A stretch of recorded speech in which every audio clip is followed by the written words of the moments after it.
Don't major in minor things. If you take up major time to do minor things, I'm telling you, you'll be behind the curve constantly. Here's what we learn in sales training. What's major? Here's minor time, thinking about prospects. Here's minor time, making lists of prospects. Here's minor time, keeping books on prospects. Here's minor time, going to see the prospect.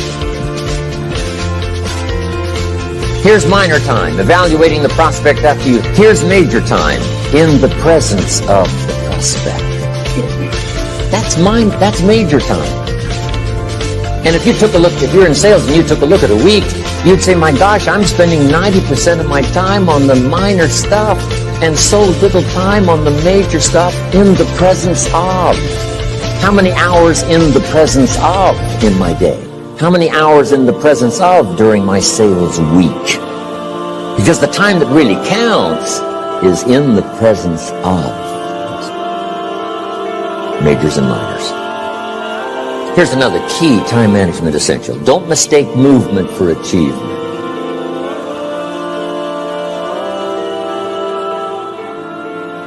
Guy comes home at night all exhausted, falls into. Here's the big question. Doing what? It's not the go and go and go.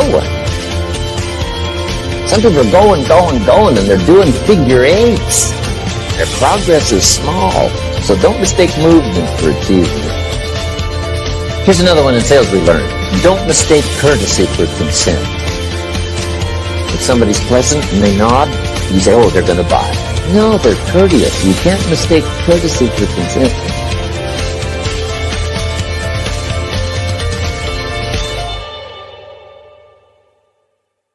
Concentration. I had to learn this. All those years ago, I'm in the shower trying to compose a letter. Found it turns out to be a strange letter.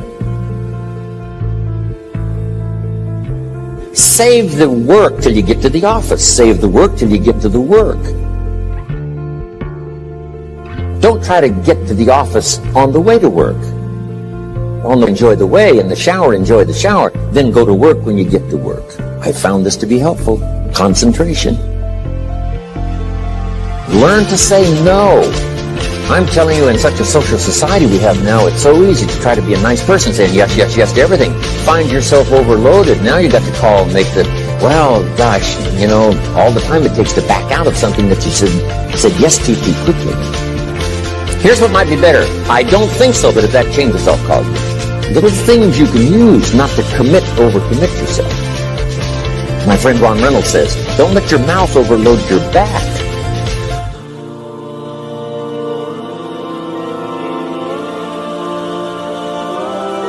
When you work, work. When you play, play. Don't mix the two.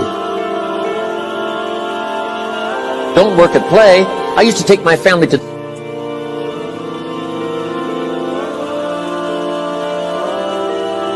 I learned not to do that.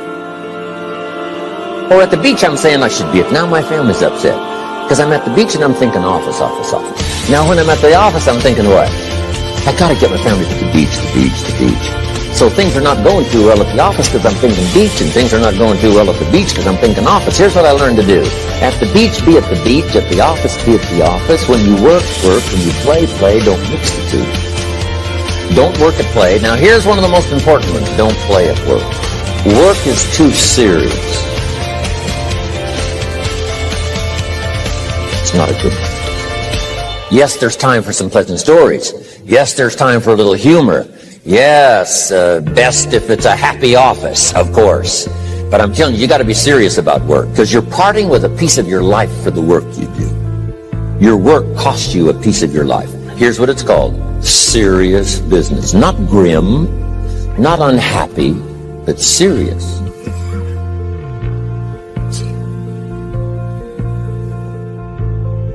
The old expression, I don't think we use it anymore, horse around at the office. Play around, play jokes, play tricks. No place, not at the workplace. At the beach, yes. At the bar, yes. Not at work. You've got to treat work with all due conservative passion, because it's leading you to your future. Here's another key phrase. All work is good. But if it's the stepping stones to get you to where you want to go, you got to appreciate your job. You don't have to have a passion for your job. Here's the ultimate passion, a passion for incredible success in every department of my life. That's the passion. But don't look down on some menial job you have to do to finally get you to where you want to go. No job is menial. No job is every job is noble. Training life for pay, making a contribution to society. Next, analyze how you are. And if you have some weaknesses, if you can't get it covered. I used to keep promising myself I'd keep the books. Finally, I gave that up. And back then, it only took me an extra $50-60 a month for some accountant to keep the books. I said, no, I'm going to save the $50. You can't believe what I started losing in productivity because I tried to save the $50. So the key is, a lot of times you can stay like you are, but just make sure you get it covered. Okay. Next, beware of the telephone and all other systems of communication, especially the telephone at home. And here's one of the best lines I've got for you for the weekend. Let all communication systems serve you, but don't let them intrude. When it comes time to have dinner with your family, you shut off all systems. Don't let the phone ring. Don't let anybody intrude, come through the front door nor the back door, nor through the telephone or any other device. So you can't reach John and his family when he's having dinner. The President of the United States couldn't get through. If you develop that kind of a reputation, father, mother, when we have dinner, when we're visiting, so don't let these clever little devices keep intruding. You've got to have a place that's sacrosanct, it's valuable. You don't let anything in for that period of time. The next one. Read all the books. Isn't that good advice? The next one. Read all the books. You know, I've only got a few notes here on time management. But if you've got some particular challenges, you run a big organization, a big corporation, you've got some challenges, there's plenty of books. Now, here's what's next. Just be more alert to the things that might be stealing your time. Here's why. Time is like capital. You can't let someone steal your capital, and you can't let someone steal your time. You must designate your time, and some of the time that you designate, you must not let anyone steal. Casual time, you might let someone intrude and steal a little bit and take a little bit, but not serious time.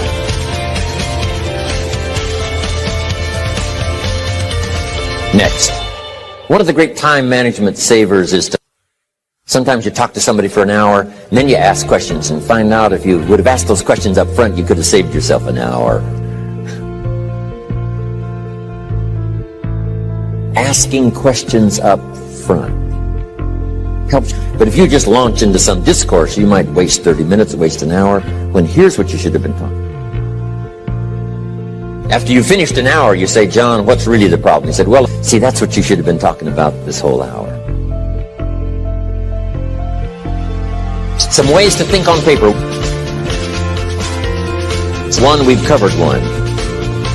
Solving problems. Take it out of your head and put it on paper. Another one is setting goals. Making these lists we've already started. It's a projects book.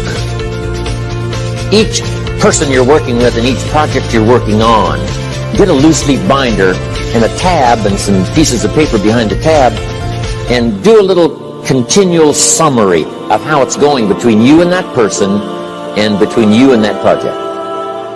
I call it a projects book. It is so useful to me.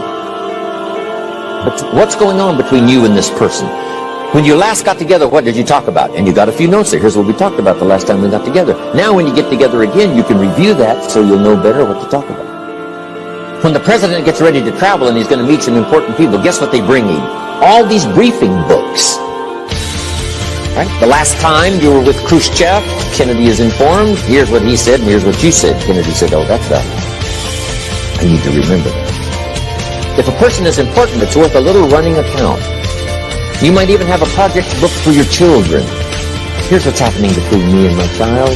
We've talked about this, and we've talked about this, and we've talked about this. Next, a day timer. You know, mine is all filled with, when to catch an airplane and when to do a seminar and when to sit down and have a conference, all the rest. If you've got a house and the, insurance is going to come due and some other things are going to come due, you just put it on a spreadsheet and make sure it's taken care of. Key phrase, take things out of your head and put them on paper. And the key is to just experiment with different ways. Now here's the last one, thinking on paper. And that's one of the things I'm known for around the world, have been now for 39, 40 years, is keeping a journal. Now my journal is not it's not necessarily it's not like a diary. It might be part diary. I'm flying over Ireland and write down a few little things that impress me. Today I met this person. What an extraordinary event.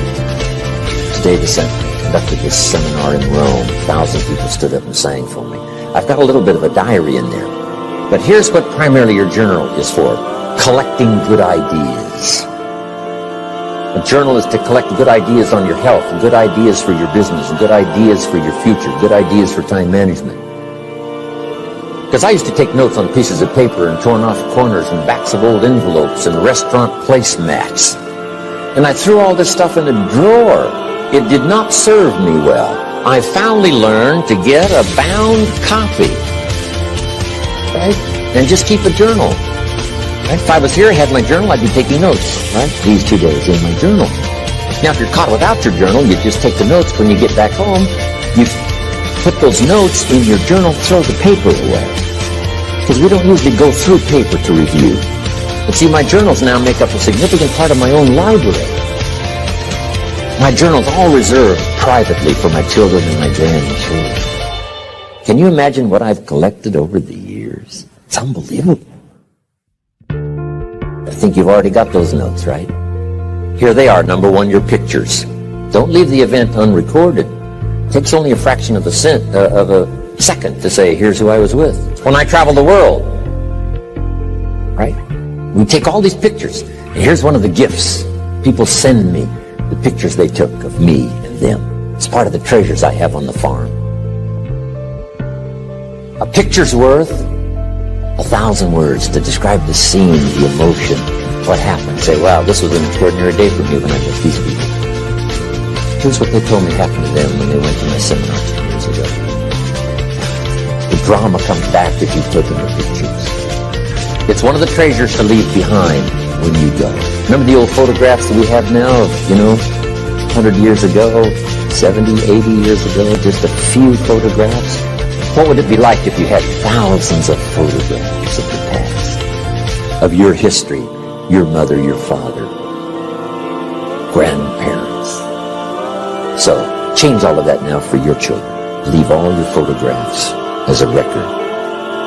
Here's what's next to leave behind, and that's your library.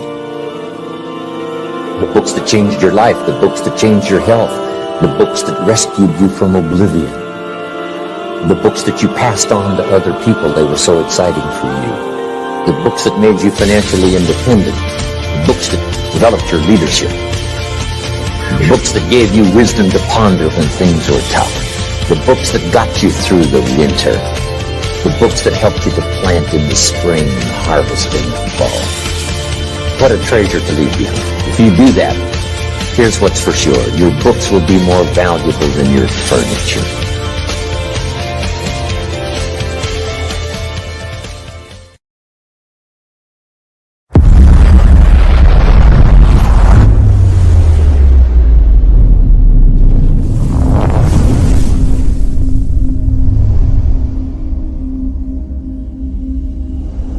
It's called, the economy and the banks and the money and the schools and everything that's available out there, processing information, what to do with all that and turn it into equity and value.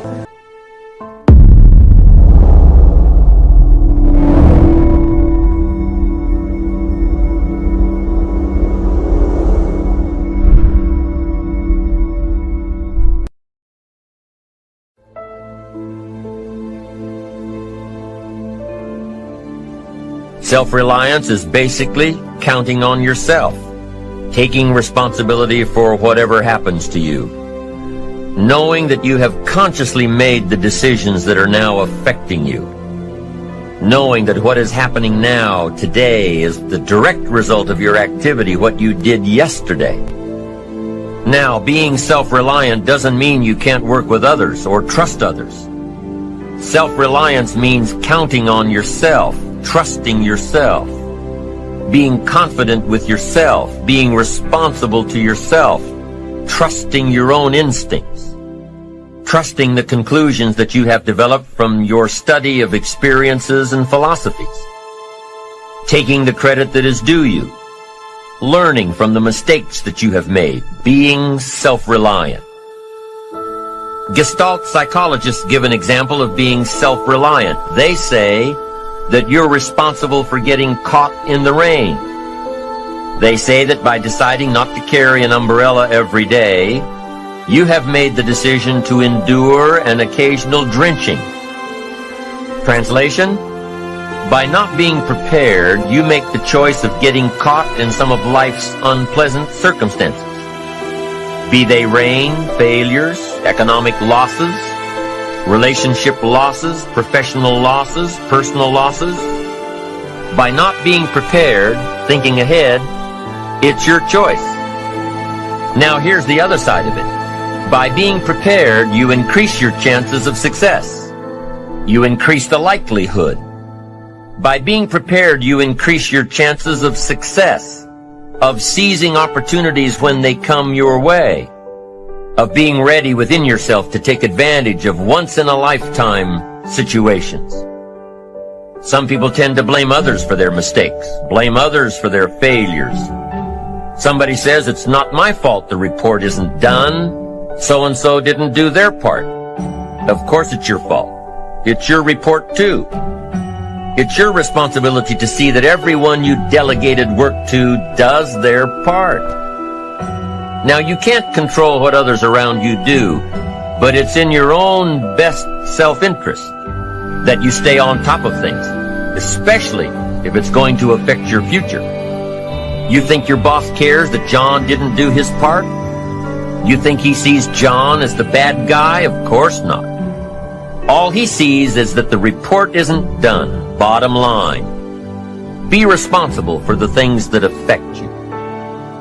You can make sure you're more responsible by checking in with those people who are working with you, the people who make up your team. You can be more responsible by saying, hey John, how are you doing with your part? Do you need some help?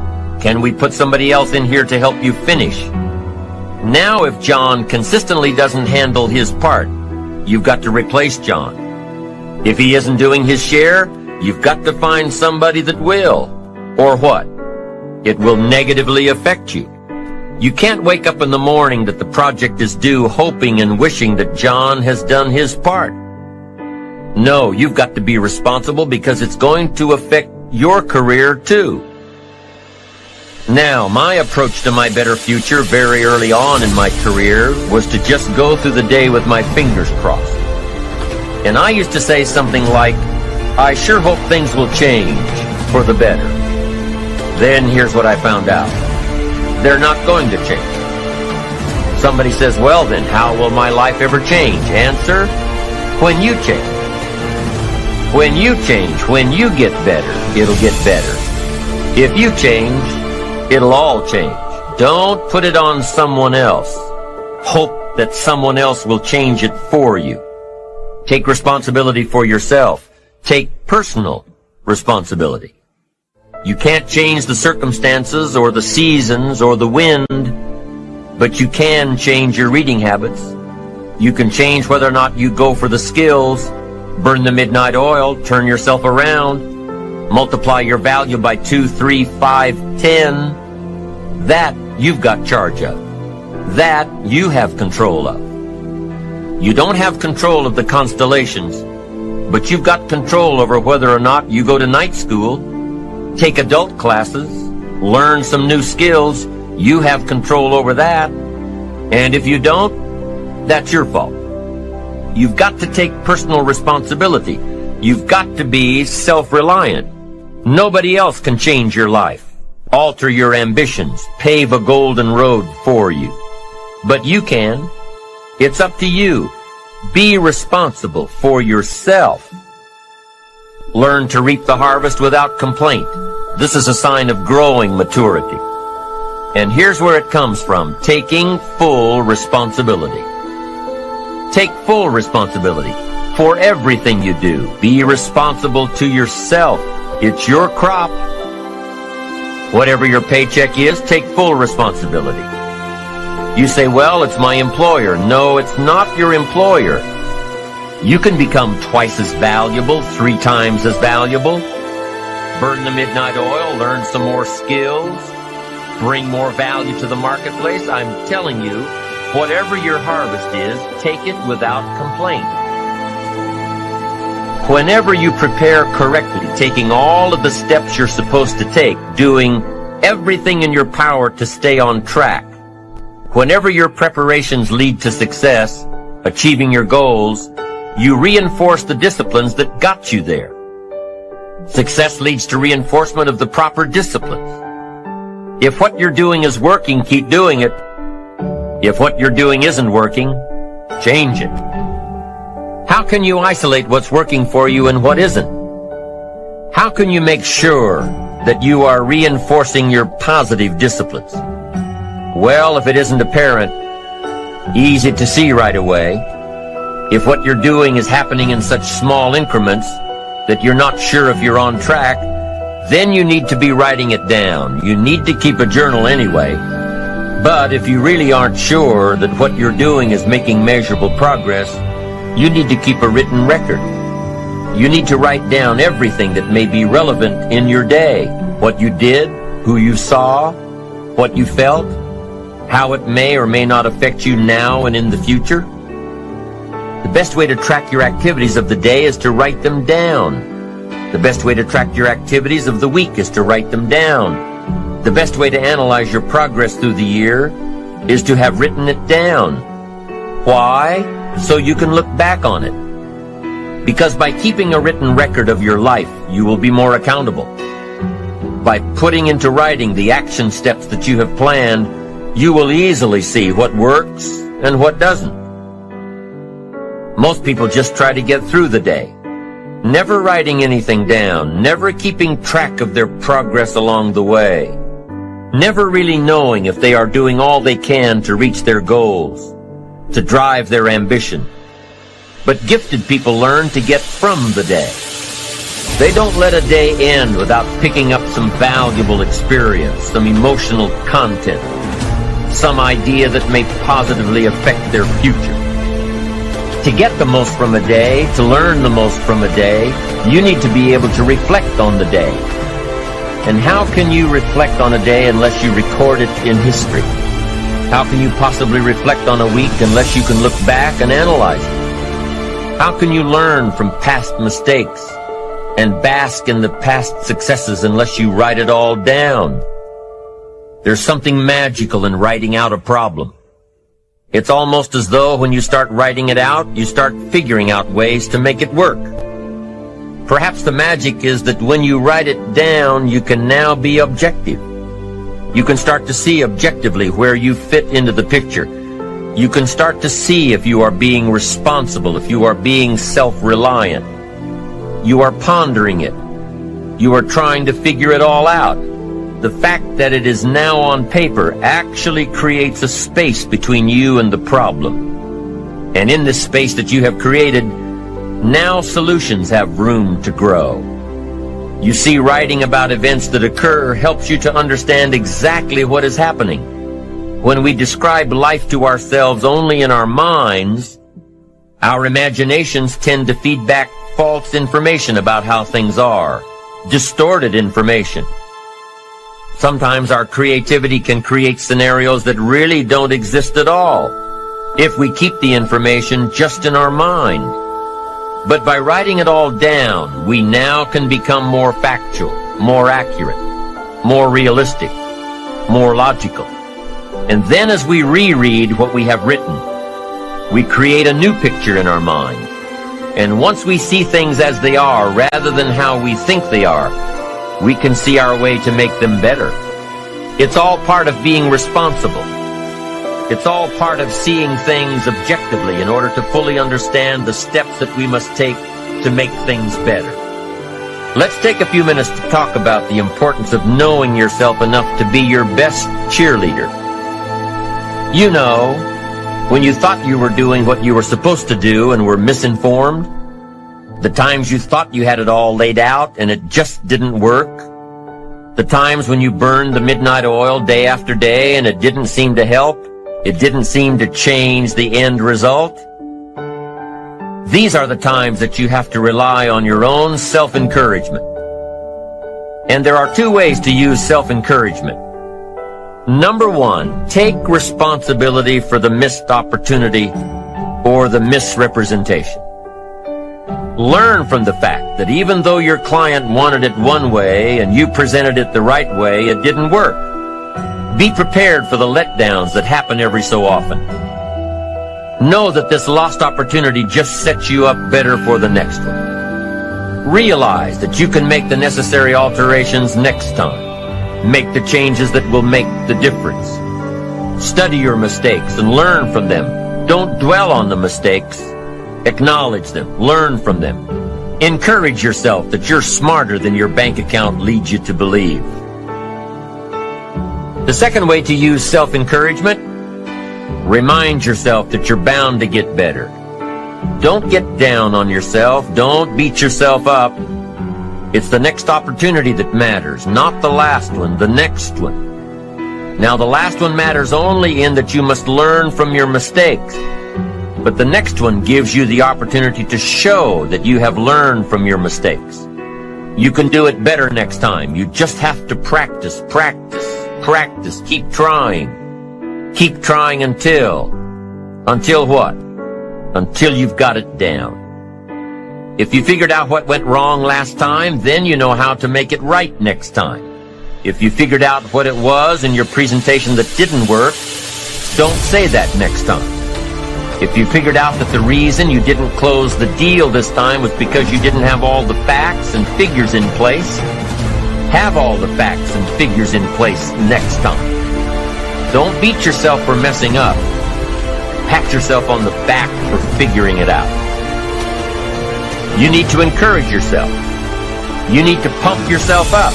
You need to be your own cheerleader. Why? Because you can't wait and hope that someone else will come along and cheer you up, make you feel better, tell you that you'll do better next time. You have to rely on yourself. You have to have faith in yourself and your ability to figure out what works and what doesn't, what's right and what's wrong. You have to have the inner belief that everything you're doing for a positive outcome in the future. You have to encourage yourself with future successes. Number one way to use self-encouragement, take responsibility for missed opportunities and study your mistakes. Number two, don't get down on yourself. Encourage yourself with your future. Encourage yourself with your goals, your dreams, your ambition. Knowing that you've got a plan. Knowing that you're taking the right steps. Knowing that you're going to do it until. When you miss an opportunity, are unprepared for an opportunity, or suffer a setback while realizing your goals, when you miss out, you need to encourage yourself by immediately getting back into line. There's an old cowboy saying, fall off a horse 7 times, and you're a real cowboy. If you fall off a horse, get right back on. If you fall off track, get right back on. If you fall away from your disciplines, get right back to them. If you fall out of habit, get back into the habit. If you fall off, get back on. If you fall off the horse of habits or disciplines or progress. If you fall off the horse, get back on. It may be hard, it may be a bit frightening, but get back on. Keep your ambition alive and active and well. We must all suffer one of two pains. The pain of discipline or the pain of regret. If you don't spend an ounce of discipline, you'll most likely suffer tons of regret. Discipline weighs ounces. Regret weighs tons. It's much easier to be disciplined and have the money than to try to rationalize why you don't. I'm telling you, better a few disciplines than a lack of dignity. Don't wish for less problems, wish for more skills.